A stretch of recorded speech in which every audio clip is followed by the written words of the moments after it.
Hi అండి. Welcome back to my channel Gunadya Kurapati. ఈరోజు మన ఛానల్లో బ్యాచిలర్స్ అయినా, వంట రాని వాళ్ళైనా ఈజీగా చేసుకునే ఎగ్ సూప్ ఎలా చేయాలో చూద్దాము.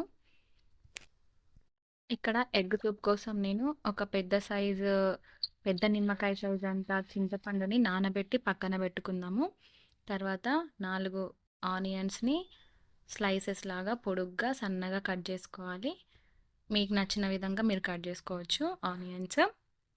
ఇక్కడ ఒక ప్యాన్ పెట్టుకొని 3 టేబుల్ స్పూన్ ఆఫ్ ఆయిల్ వేసి ఆ ఆయిల్ హీట్ ఎక్కిన తర్వాత కొంచెం జీలకర్ర, కొన్ని ఆవాలు వేసాను.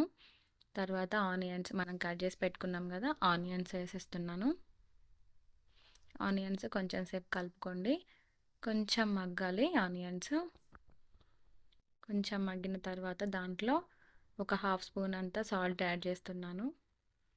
సాల్ట్ వేసాక కొంచెం సేపు కలుపుకోండి. ఆనియన్స్ ఒక 70% మగ్గిన తర్వాత దాంట్లో హాఫ్ స్పూన్ పసుపు వేసి అది కూడా కాసేపు మగ్గించండి. పసుపు మగ్గిన తర్వాత దాంట్లో ఒక స్పూన్ అల్లం వెల్లుల్లి పేస్ట్ యాడ్ చేస్తున్నాను. అల్లం వెల్లుల్లి పేస్ట్ ఫ్రెష్ది వేసుకోండి, కర్రీ చాలా టేస్టీగా అవుతుంది. అల్లం వెల్లుల్లి పేస్ట్ కూడా మగ్గిన తర్వాత ఒక స్పూన్ కారం వేస్తున్నాను. కారం మీ స్పైసెస్ని బట్టి మీరు వేసుకోండి. నేనైతే 1 స్పూన్ యాడ్ చేస్తున్నాను. కారం వేసిన తర్వాత కర్రీ బాగా కలుపుకోవాలి, లేకపోతే మాడిపోతుంది. కలుపుతూ మగ్గించండి కారం కొద్దిసేపు.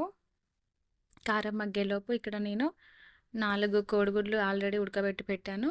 వాటికి వీడియోలో చూపిస్తున్నట్లుగా ఘాట్లు పెట్టుకోండి. ఘాట్లలోకి సూప్ వెళ్ళి టేస్టీగా అవుతాయి ఎగ్స్. పొడుగ్గా పెట్టుకున్నాను, మీకు కావాలంటే ఇలా అయినా పెట్టుకోవచ్చు. ఇలా చేయడం వల్ల టేస్టీగా అవుతుంది, కర్రీ బాగుంటుంది. సూప్ ఎగ్ కూడా మంచిగా బాయిల్ అవుతుంది, మళ్ళీ సూప్లో టేస్టీగా అవుతుంది కర్రీ. నేను ఇక్కడ 4 ఎగ్స్ తీసుకుంటున్నాను. మీరు కూడా మీకు కావాల్సినన్ని వేసుకోవచ్చు. ఆల్రెడీ మనము నానబెట్టి పెట్టుకున్నాం కదా చింతపండు, ఆ చింతపండుని ఇక్కడ మంచిగా దాన్ని రసం తీసి కర్రీలో వేసుకోవాలి.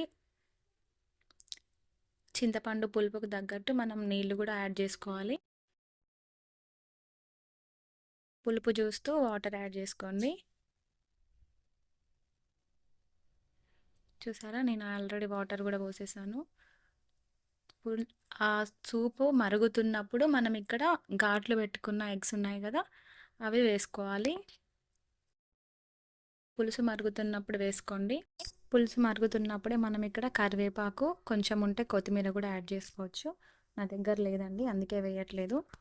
తర్వాత దాంట్లో కొంచెము మెంతులు జీలకర్ర కలిపిన పిండి యాడ్ చేస్తున్నాను. దానివల్ల కర్రీ చాలా ఫ్లేవర్ఫుల్గా టేస్టీగా అవుతుంది. చూసారా, అలా కర్రీ మొత్తం ఆల్మోస్ట్ అయిపోయింది. ఆయిల్ అనేది బయటకు వచ్చిన తర్వాత దాంట్లో ధనియా పౌడర్ వేసి కలుపుకోవాలి. ఇక్కడ కర్రీని మనము సూపు మొత్తం మీకు ఎంత కావాలంటే అంత ఇంకిపోయిన దాకా ఉడకబెట్టుకోవచ్చు. సూప్ అనేది ఇంకిపోతుంది, అప్పటి వరకు ఉంచి ఫ్లేమ్ ఆఫ్ చేయండి. కర్రీ చాలా టేస్టీగా ఉంటుందండి. ఒక్కసారి ఈ స్టైల్లో ట్రై చేయండి. చాలా సింపుల్గా చేశాను కదా, చాలా బాగుంటుంది కూడా.